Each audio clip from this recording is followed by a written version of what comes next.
رب زدني علما.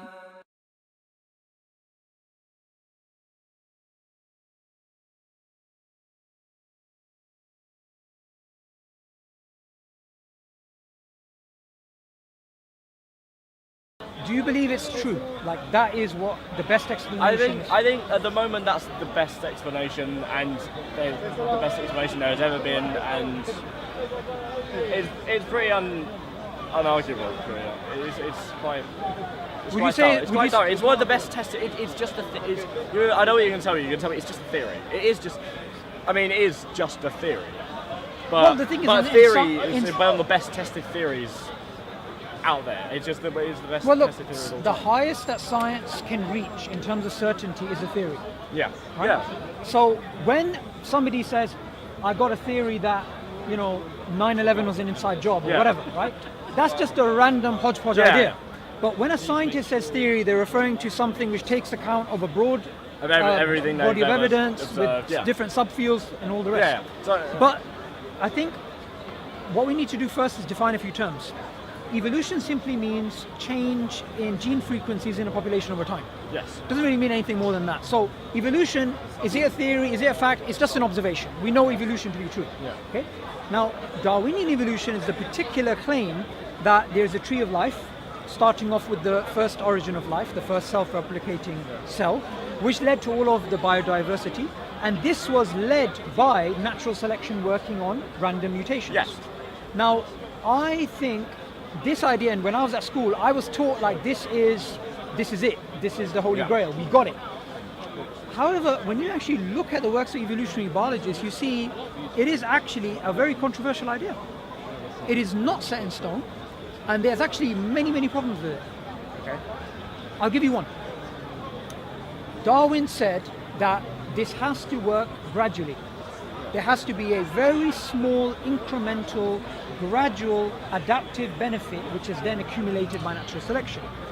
But as paleontologists have been looking at the fossil record, they've been basically saying the trade secret of our industry is there is no gradualism. This is what Stephen Jay Gould said, right? That he came up with his alternative, the punctuated equilibrium theory, right?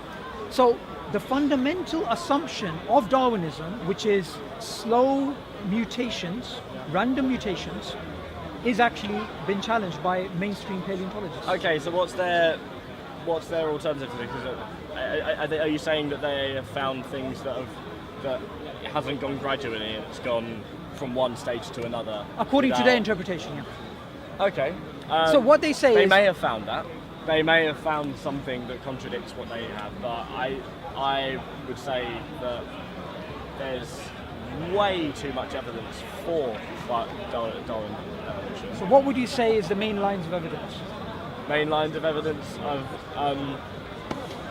the countless fossils that are always found and just put into the records of paleontology. And they, I'm not a biologist, and so I don't, I've just studied biology. That's all I know. But I know that the method is thorough. The method? The method is thorough. Okay. And I kind of trust the theory. I trust their methodology. Sure. And But what is it about the fossil record that supports the Darwinian paradigm? Because I can use it's gradual. Yes. No, well, not really. A lot of paleontologists are saying... we can observe the gradual change on a smaller scale. As you scale down. This is why you get immune to antibiotics. Well, the bacteria gets immune to antibiotics. It happens on a small scale because they can breed fast. So they double every X amount of seconds. Yeah, they have a very quick generation. It's literally you're observing Darwinian evolution in a petri dish. Well, you're observing this because the random mutations, and then the strongest ones survive, then they get stronger. That's literally the foundation of what you just told me. Yeah. So, you see, that thing there, it's a non-starter to use that to then look at the fossil record and say we've got the same thing, because when we actually look at the fossil record, we have things which Darwin pointed out himself which were not in line with this theory. Okay. Chapter 6 of The Origin of Species, Darwin says problems with the theory, right? And one of the problems he points out is the Cambrian explosion. That we had this in geological times, it was a very A sudden increase of biodiversity. Yeah. And as more and more research has been done on the Cambrian period, this problem has gotten worse, which is why Stephen Jay Gould and Niles Eldredge, and these are atheist evolutionary biologists, what they basically said is gradualism doesn't work anymore. Okay. And you may think, well, we can drop gradualism, we'll still have Darwinism. Well, you can't, because Darwin left gradualism, extreme gradualism, as a falsification test for his theory. And recently we've also observed that lizards on an island, they go through evolutionary change, which should take millions of years. Yeah. They do that within thousands of years. Okay. Actually, not thousands of years, within, a much quicker timescale. So changes that should have been done in thousands of years were done. Hundreds of years. No, were done in basically a lifetime, like 20, 30 Okay, years. so wait, so can you tell me the name of that again? This is on, if you just put lizard evolution island. Lizard evolution on a single island. Island, yeah. So this was when a new lizard was introduced in an island. The whole idea of Darwinian evolution is that you have. Right, so that change will take thousands of years. Yeah, it should have taken there's a long. change that should have taken. Basically, the change was years. much faster. Okay. And the thing is, evolution itself is not a term which you can only subscribe to Darwinism, because evolution was known before Darwin. Okay. All Darwin did is he came up with a mechanism. Now, Yeah. his mechanism fundamentally assumed that mutations have to be random, variations have to be random, and also that you have to have gradualism. Yeah. Since we now have observed with our own eyes that gradualism has been challenged by species that we can observe in a lifetime, and also in the fossil record, we know that the theory is in serious trouble. All right. So, how many papers were on this subject of the lizard? Well, at the moment, that's just one example. Okay. I'll give you a few more. Okay, so I mean, you can give me lots of points against it. I'm not an expert on the subject. Is your point going to conclude to that there is no evolution?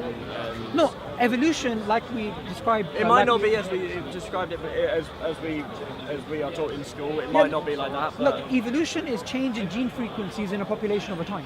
Yeah, that's true. That's undeniable. So that's trivial, because there's nothing that leads that to the tree of life. Okay. Or natural selection. Wait, being there's nothing that leads you can't equivocate. gradual change to the tree of life. Yeah. So, because there's no trajectory. Remember, the tree of life is the idea that there's one origin, and grass, you, me, human beings, mosquitoes, they all go back to the last universal common ancestor. I disagree. I'd say that there is a logic that can follow that kind of proves that, but it is kind of logical, isn't it? You have different environments. You have things that adapt to different environments, and that leads on to different things being made, different species. Because remember, what Darwin came up with was this. You can look at all of life right now, and you can look at all the similarities, and they all go down to one. That's what he assumed. But people before him already came up with this idea that there's things which are similar, so they must have a common ancestor. The only reason why they started taking this idea seriously is because he proposed a mechanism, which was natural selection working on variations. Yeah. Now this is true. Now you agree with natural selection variations and how this. Yeah, but it's a trivial fact. Yeah. But his idea was this is what led the tree of life. Really. Okay, so what's your my point here is this.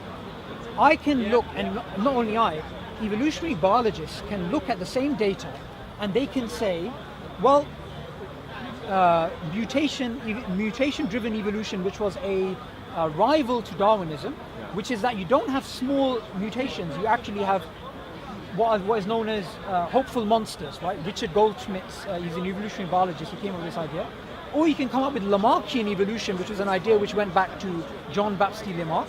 Or you can go back to a new idea, which is known as evolution by natural genetic engineering. Now, these are complete alternatives to Darwinian evolution. Now, we are told that Darwinian evolution is a fact, is true. But if it was a fact, then these alternatives would not exist. So you're saying that there are alternatives to it, but from what I'm hearing, They all seem to go back to the same thing. So they all seem to have the same result. Don't they? In what way? They all the same result as things change.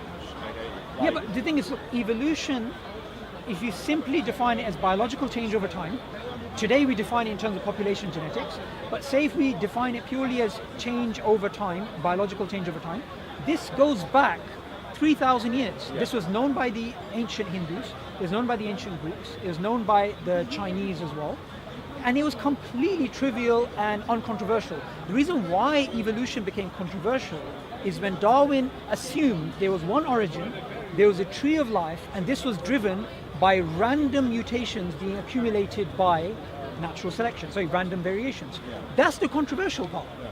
And the thing about that controversial part is we've been told that this is true when, if you look at evolutionary biology, there is a lot of dispute about that central claim.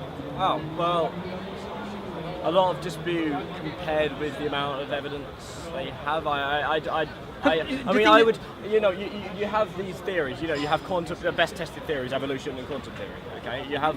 Evolution is not a theory. Darwinian evolution is a theory. Okay, evolution is the observation. Okay, you have all the best tested theories. They will all, the biggest stars attract the most controversy. That you've got that concept, and of course you'll have alternatives, of course, but at the moment there's too much evidence to just dismiss Darwinian evolution. Okay. Of course there's. When you come out with me, when you come out to me with 1,000 different papers from 1,000 different universities saying this is true, this completely blows Darwinian evolution out of the water, then I'll listen. Then I'll go, okay, fair enough. So, but you'll probably. I mean, I'll probably. You're go saying it's like a fringe opinion. Yeah, I'd say that yes, to any big theory you can find lots and lots of good counterpoints. To any good point you can find lots of good counterpoints. But that's just because there are good counterpoints doesn't mean that all these counterpoints accumulate to a disproof. No, it doesn't accumulate to a disproof. What it does show is that this is a very speculative theory. Okay. And one of the things that Darwin did in The Origin of Species, which is why I respect him more than I respect people like Richard Dawkins and others, is right at the beginning of The Origin of Species, he says, all of the facts in this book, by facts he means observation. So some of the facts that we know today from the different fields are, we know things from biochemistry, we know things from genetics, we know things from anatomy, from psychology, from linguistics. You can take all these facts and you can come up with conclusions which are the opposite to what he himself came up with.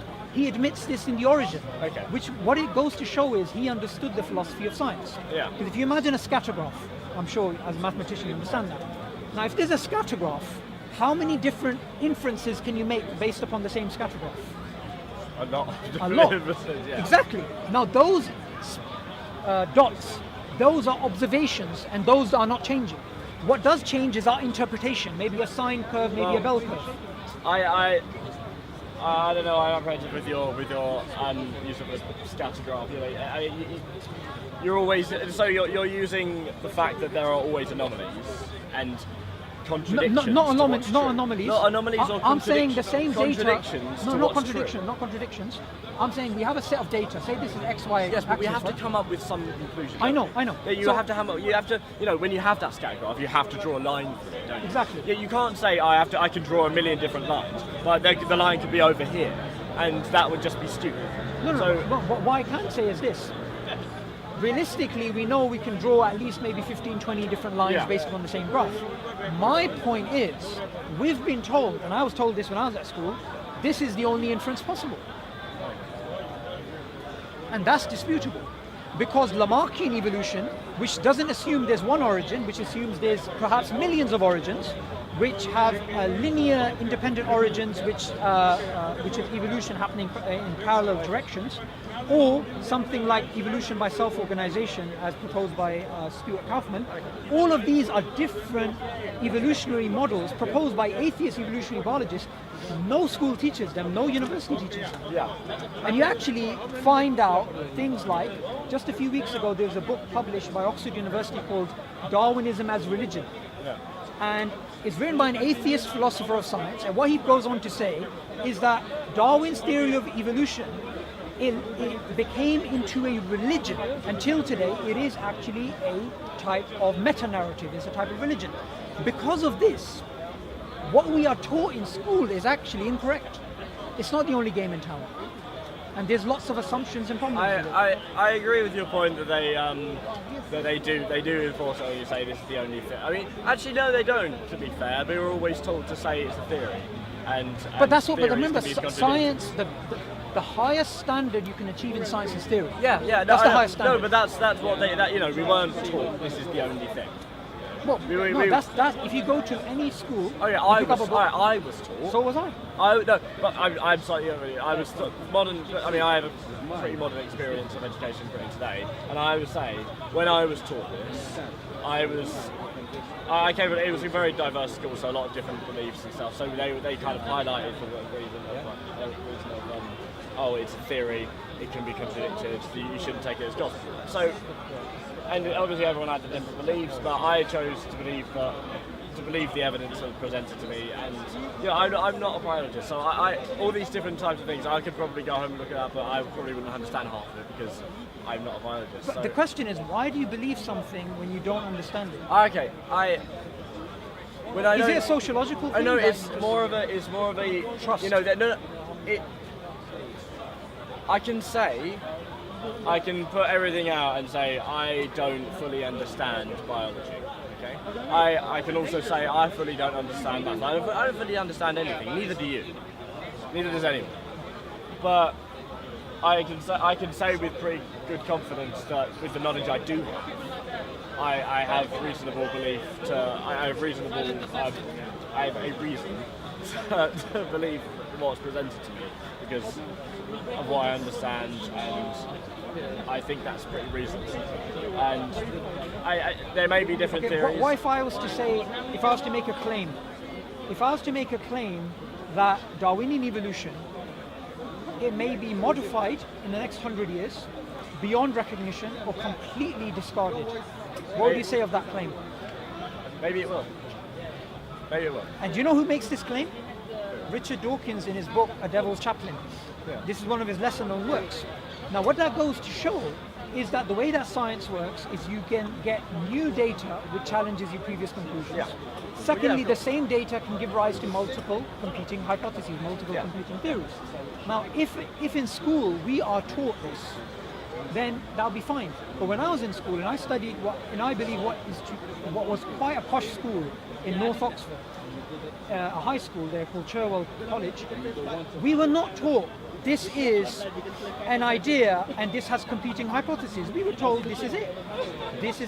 And one of the things which is used about the theory is that it is used to say that everything around us which apparently designed is an illusion. It's a blind truth. And where I disagree, and I don't know if you're going to agree with me here, is when you have a scientific theory, and this scientific theory has left the realm of science and has gone onto metaphysics and tries to challenge the idea of God by saying things look apparently designed, but they're actually adaptations due to random mutations and natural selection created them that way. I think that's a dangerous category mistake. So to sum up, you're kind of saying that, sorry, it's a lot of interest thinking, they're saying that we're taught that everything is,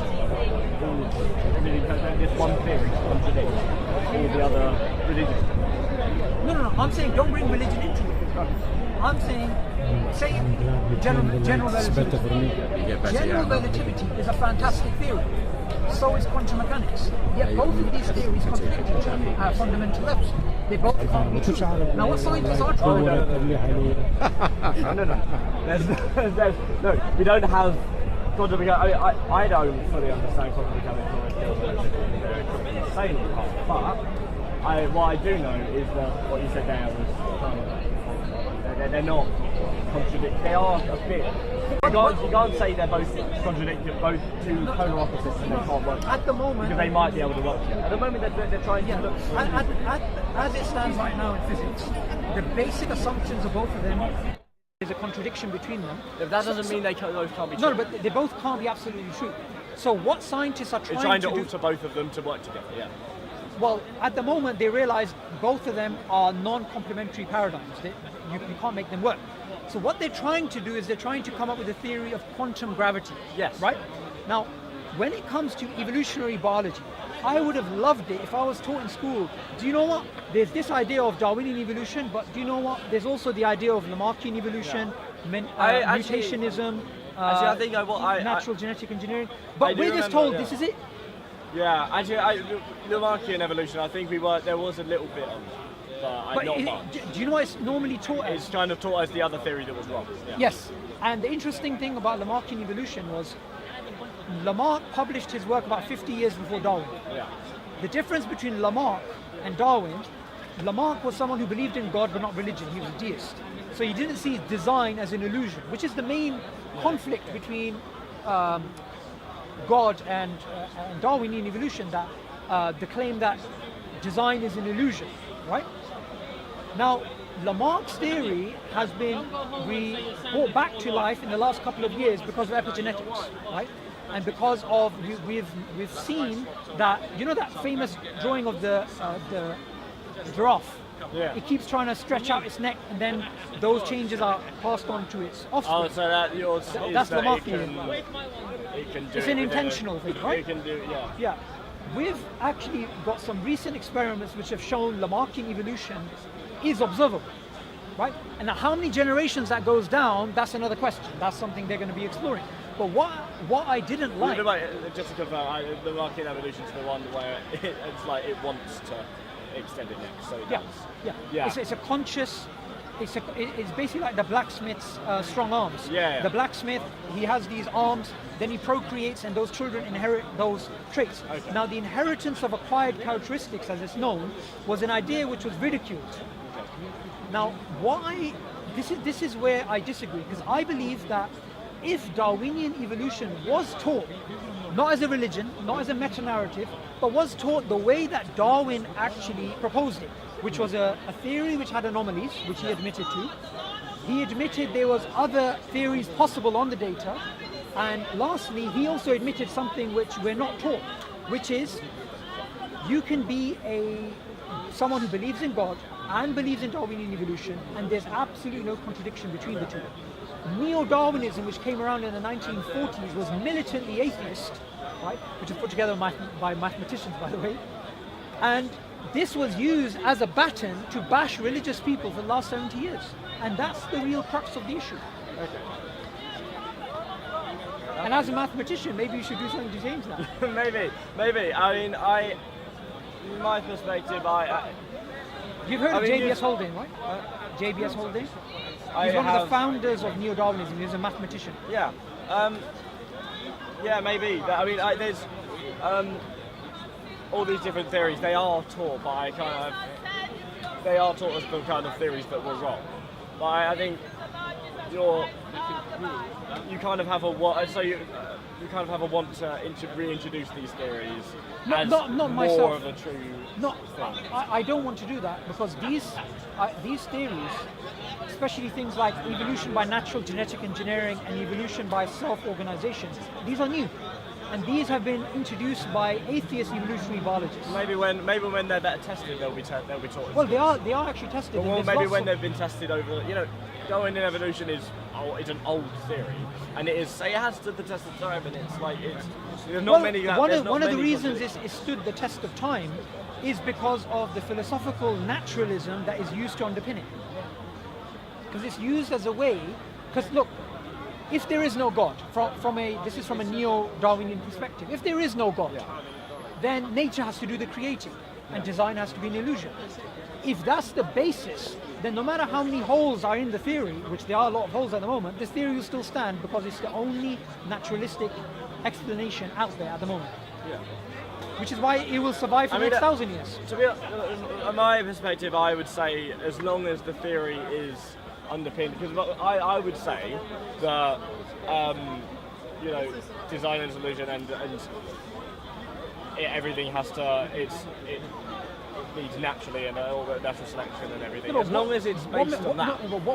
Why would you say design is an illusion? Because I don't think that it's possible. I don't think that there was a God who just went poof and everything was there. Well, look, let me give you an example, right? The idea of instant creation in the Quran, just to give you the Islamic perspective, because I'm not sure if you come from a Christian background. I don't come from Okay. that. In the Quran, God says, when I intend to create something, I say be and it is. Yeah. And in the Quran, God created Jesus by saying be and it is. But Jesus was created over a period of 9 months. So we don't necessarily believe in instant creation. There may be a naturalistic mechanism that is discoverable in some way or shape or form, in some limited capacity. But the basic idea that design is an illusion is only possible if someone subscribes to the idea that Darwinian evolution is absolutely true. And I think there's no reason to believe it is absolutely true. But I think there's lots of reasons to believe it's speculative, it has assumptions which are being challenged, and it has lots of alternatives. Maybe that's true. Yeah. And what you don't want to do, Luke, right? Yeah. What you don't want to do is, you have a short life, I have a short life. If we are brought up with this idea, if we're socially engineered with this idea that everything that looks designed is actually an illusion, I think that's a type of child abuse if you're brought up with a belief which is patently false. I think you could say that about things, mainly religion. You can. You can say that about the indoctrination of everyone who is brought up with the religion. If the religion's false, yeah, you can. Yeah, but if the religion's false. But this we know is false, because this is something. No, we don't. No, we know it's false. That it's absolutely true. We know it's a model. Okay, no. I would say no. We don't know that it's absolutely false. Because nothing in science can be absolutely true. No, that's untrue. That's so what's something in science? And I'm not talking about observation. We're talking about theory. What theory is absolutely true? There can be no theory that's absolutely true. But yes, but you're okay. So you're using the fact that nothing can be absolutely 100% provable to try and prove your own clouded religious theories. No, I'm not. What I'm trying to do because is this. You can say that. No, I can't say that there is a theory out there that is 100% true because it's that's all not the way based on science evidence. works. But I'm saying that there's a point that you get to where you say, okay, we have enough evidence. Can we just move on now? You don't do that in science. No. And I'll tell you why you don't do that in science. Science is based on induction, is to take observations and come up with general ideas about those inductions. Yes. Now Darwin, and we could take neo-Darwinism today, we've got all these subfields in biology and they all have data. Using that data, we have this theory of Darwinian evolution and there's other alternatives. We can always get the possibility of new data which will challenge the previous conclusion, or a reinterpretation of the existing data, which is why people like Thomas Kuhn, who's a philosopher of science and a physicist, he wrote a book called The Structure of Scientific Revolutions, and he said, you have these paradigms in science which, because they've been reconfirmed so many times, they become into a type of religious structure. Now, it's very hard to look outside of the paradigm, but what starts happening is, as you have anomalies which keep gradually increasing, you have to have a change in worldview. Okay. Now, the anomalies to Darwinian evolution were first pointed out by Darwin himself. Yeah. Today, those anomalies have only increased. You know Darwin, what he said about the appendix? Yeah. Right? He said it was a rudimentary vestigial organ. And that was true for almost 150 years, and we've discovered in the last couple of years, it's no longer considered a vestigial organ. It actually has function. So No, it has function. Darwin thought it had function. Since when? Wait, when did we? Just a few years ago, about 2009, 2010. We discovered it does actually have function. Its function is to flush the body with good bacteria after cases of cholera, right? So after extreme cases in which all of your good bacteria gets out of your body, it is it's a safe house for bacteria to hide in, and then they can get flushed into your body. Secondly, it works in the development of young adults, right? We know of at least 2 different functions. The problem with Darwinists is when they take a scientific conclusion and then they say, that's it, we've worked it out. And I'll give you an example of where I disagree. You might have heard of the idea of junk DNA. No. I mean, it might okay, be but different views. If you study evolutionary biology from a Darwinian perspective, they also talk about this idea of junk DNA. Junk DNA, that 98% of our genome, we didn't know what it was doing. so it's considered junk. It was considered a living fossil, if you like, a record of our ancestry with apes and fish and whatnot. And because we didn't know a function, some people in evolutionary biology were very vocal. There's no point of looking for a function because we know that this is an evolutionary byproduct. People like Francis Crick, the one who discovered the structure of DNA. Now, he was an atheist and evolutionary biologist, and he said, don't even bother looking for a function because there's not going to be a function because it's an evolutionary byproduct. In 2012, we had the Encyclopedia of DNA Elements, which published studies, which showed most of what we thought was junk is actually functional. Okay. And you see, what a Darwinian assumption about the certainty of the theory held back science for many years when it comes to discovering that those areas that we thought were junk DNA, it will actually help us to help people with things like diabetes, type 2 diabetes. Okay. So what I like to do is I like to just say, if somebody wants to believe in Darwinian evolution as a valid model theory paradigm, I would say absolutely no problem with it. But if someone was to say it's true, I would say, wait. Science doesn't lead to truth. Science leads to workable models. Yeah.